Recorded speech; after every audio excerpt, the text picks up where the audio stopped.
हरे कृष्णा, मैं ISKCON donor and ISKCON devotee Radha Rani. आइए, आज आपको एक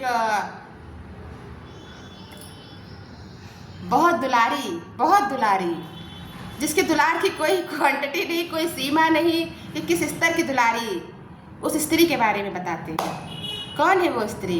वो स्त्री है सीता जी, भगवान श्री राम की पत्नी, अयोध्या नरेश दशरथ नंदन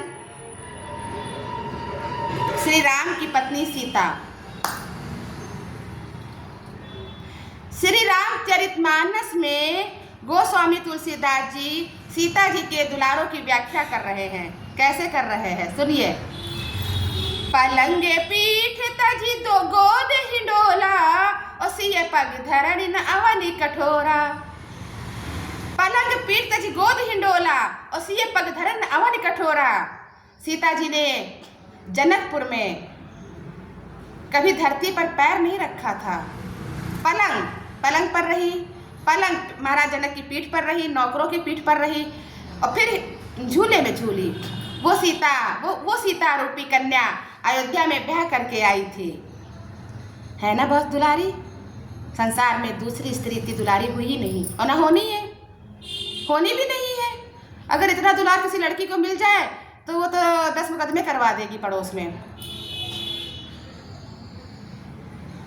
पलंग पीठ गोद हिंडोला, उसी पग धरन अवनी कठोरा। जब भगवान बन जाने लगे तो महारानी कौशल्या ने सीता जी की इन्हीं गुणों को बताया। हे राम, हे पुत्र राम।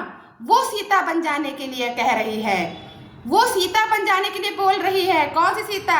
पलंग पीठ तज गोद हिंडोला, उसी पग धरन अवनी कठोरा।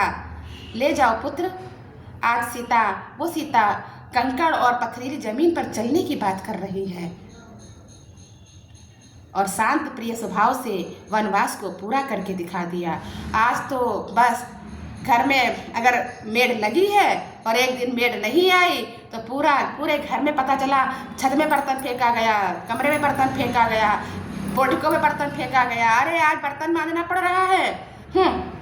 चलो होटल में खाना खा आते हैं।